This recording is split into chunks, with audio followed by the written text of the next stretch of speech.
biggest journey that I had in karate was training under Monty Edmonds, who was the hardest trainer that we've ever had. We would do, our techniques would all be bone on bone. Bone on bone would be covered in bruises when we went home. The girls would go home and their parents would complain about all the bruises they'd come home with. But they'd always come back because they used to like it. They used to tell their parents they used to like it. Because there's a strange feeling of pain and being able to embrace pain. And I think psychologically, the true warrior stage is where you have to embrace pain, because we all go through pain in life. How you deal with that pain is whether that makes you a champion or not. Some people just will under the pressure of pain, whereas others tend to grow from the experience that pain has given them. I've had a tremendous amount of pain in my life. I'm more resilient, stronger. Yeah, I was born in the year of the tiger. I'm a Gemini. So the heart of a champion. Basically, where I look at my life and what I've done, my first fight that I had was in Prima 1. When I had a young boy decide to put sand in my mouth when I was drinking out of the fountain. I can remember half choking and suddenly punching him in the stomach, and that was the end of that. I wounded him and just left him there. My next incursion into bullying was when someone decided to stand on my fingers at Fielding Intermediate. At Fielding Intermediate, Simon Lisinski was a boxing champion, which I didn't know about at the time. He decided to stand on my fingers. It was then I said, "What the hell are you doing?" And I looked upwards. And he said, "What are you going to do about it?" So I grabbed his leg and pulled him down to the ground. It was pretty quick. He had about 5 or 6 jabs. He was punching me in the head.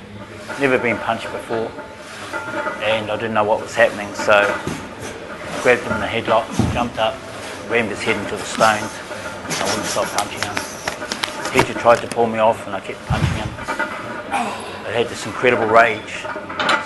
Like an animal, it just took over me. The teacher couldn't get me off him. And after that, I knocked my best friend out in Form 1, blowfly, or Brian Cardiff. I remember him poking me in the ribs for about 2 hours, and I just got really pissed off with it. So I just turned around and punched him in the head and knocked him out. Yeah, he was on the ground, old blowfly, and I was going, "Blowfly, blowfly, wake up," thinking I was going to get in trouble. So I was quickly trying to get him to wake up. By then all the crowd had come around, and next minute the teachers were calling me into the office. And when blowfly come around after about 10 minutes, they said that they were really disappointed in me, like an animal. They described me as an animal. My mother sent me to Scots College in Wellington. Within 2 weeks I was bullied again. I was a quiet person, and I didn't really, I was quite shy. My brother and I were the only Maori in the school. Nicholas Flanagan, we were in assembly. He called my mother a black. And I just had an incredible rage and incredible fury. I said I was going to smash his head in. He tried to kick me in the nuts, but I managed to move to the side.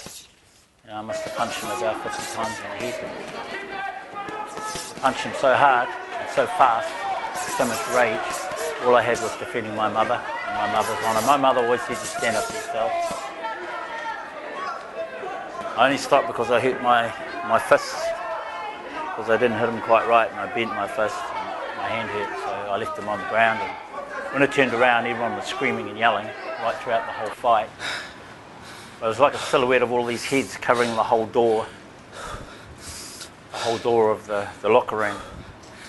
And I can remember them all just slowly moving away as I walked out, and you could hear a pin drop. Just walked out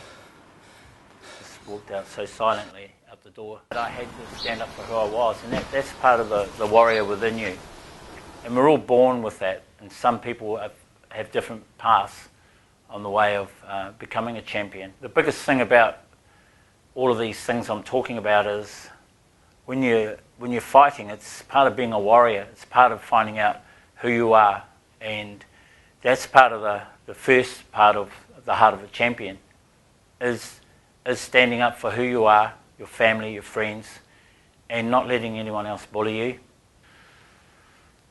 So that's part of the warrior stage, and it wasn't the last fight that I had, but I had to do something about it. I couldn't go through life just deciding to destroy people when I got offended by someone calling me a black, or someone putting my friends or someone close to me down. So what I did was I started karate with Monty Edmonds in Fielding, who was a second dan Goju Ryu Okinawa Goju Ryu karate. Higoanna Masters, I trained under Higoanna Masters in Otaki, and I can remember some of the things we did. We couldn't eat. We trained for hours and hours. Some of the gradings that we had would be so sore, I'd be sore for a whole week. I'd be in the car, and when I'd have to tell my girlfriend to slow down because I was in pain every time she turned the corner. The physical pain that we went through, the hundreds and thousands of kicks, press-ups, all part of conditioning you mentally. We used to bounce on our knuckles, and we used to do incredibly extreme, sadistic things. But I quite enjoyed it. I quite enjoyed being the head student, and I was always won every grading that I went in. I had a real understanding of the spirit that was behind all of the martial arts. And I remember one grading when John Jarvis, the gentle giant, he was the fifth dan, Goju Ryu. He peeled off about 80 people in Napier, and I was a green belt, and I was fighting people that were one of the black belts, which was about 2 years ahead of me. Everyone was sitting down, all 80 people. My girlfriend was there, all of the Fielding Karate Club were there, and this was a place that I'd never been before. But I felt such great inner peace and confidence that I would win, because I knew that this person was, even though he was poor, I knew that the advantage that I had was that I was in balance with myself. So when I bowed towards him, like we would always do, we would go right. My head came up, and I saw this foot coming around towards my head before I could even get my head back into position. As that foot was coming up, I quickly pulled my hand up to block it, but his legs were so long, he hit my block and whacked me in the side of the ear, and I had this ringing noise and stinging in my ear. And I thought, well, you want to fight like that? So then I just remembered my father. He said to me to play possum, so I let him have him think that I was at his mercy and that I was frightened of him. I was waiting for his leg, because when his leg, you watch the feet and a man with his feet. As soon as his foot came up, I blocked it. Then he was ready for what we call a mawashigiri, right to his thigh, which would give him a dead leg. So I waited, and as soon as I had the right balance and the right distance, I hit him with everything I had. I followed right through like in karate. You don't focus at it, you follow right through, like when you break concrete. And I hit him so hard, he couldn't stand. He was standing on one leg, on the other leg. So I thought, oh, there's another leg. So then I focused on exactly where I could, because your focus in karate is so exact. So I kicked him in the other side of his other leg. So he had two dead legs in the same place. And then I did my favourite kick, which is a Yoshiro Giri. A Yoshiro Giri is a backward turning kick, where your whole body twists around and your body turns into a bullet. And it comes in your heel, the hardest part of your foot, and hits him in the sternum. I hit him in the sternum, picked him up off the floor, and he hit the concrete wall. And like the cartoons, he just waffled like a leaf to the ground. All the fielding people just jumped in the air. Everyone just had their arms up. But that was a great lesson for me. And in true humility, I would go and pick the man up and when he got around to it. And we sort of went back to position, and then we would bow to each other in respect. Went in the National Karate Champs in Shito, which is Kyokushin, which is one of the strongest karate. I basically had all my family that had turned up from Hastings by surprise. So my family was watching me get a hiding. My back was against the wall, and I had two fouls against me, and this guy was beating me up.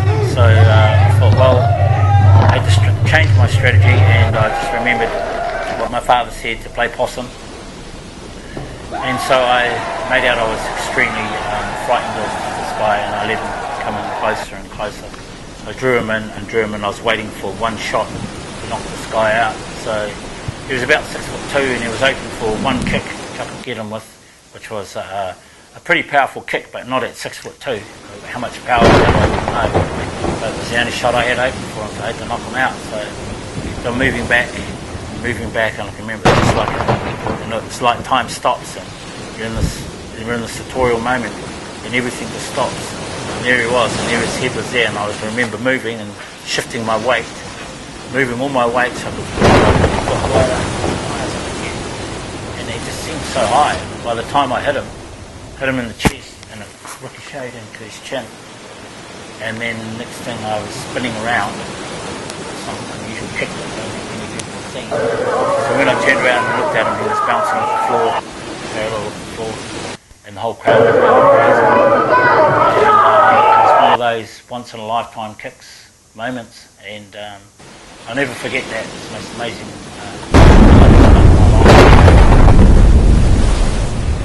I went on to win the national champs.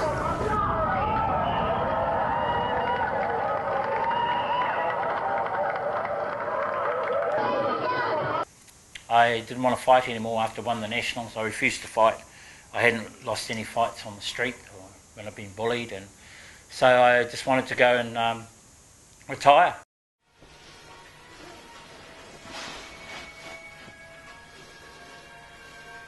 But I had studied a lot of what the great teachers, the likes of Bruce Lee, and those within the piece, David Carradine and Kung Fu. I used to watch that all the time. But I used to watch the Buddhist side of the peaceful essence of what it was all about, the mystery of why I needed to know what was martial arts. And so I began to love the martial arts. I trained very hard. And I do 108 push-ups, which I still do today. Just bang them out and do them anywhere. And I would never do any less than 108. And 108 was the number of movements that you had in the kata, which is the number of eternity in the bed. So 108 was the number that I would do, and I would never do less. We were never allowed to fight because it was traditional. Fight number 9 again, it's karate fight. These are no glove fights, 1 3-minute round of full contact action, and this will be between from Palmerston North, Ricky Chris.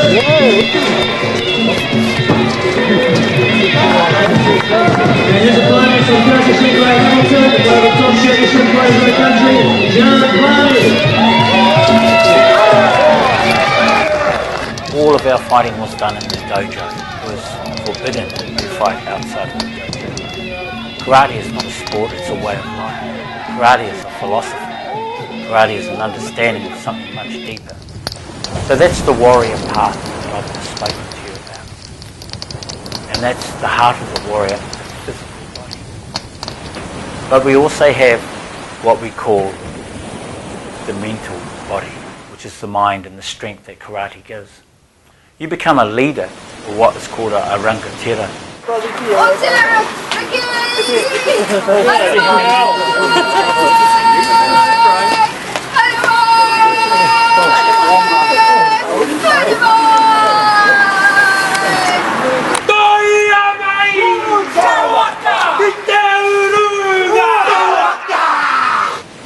Leader. And that is the journey that the warrior must become a leader. You cannot just be a warrior all his life. The physical body is trained, but the mental and emotional body must be in balance. And 108 was the number of movements that you had in the kata, which is the number of eternity in Tibet.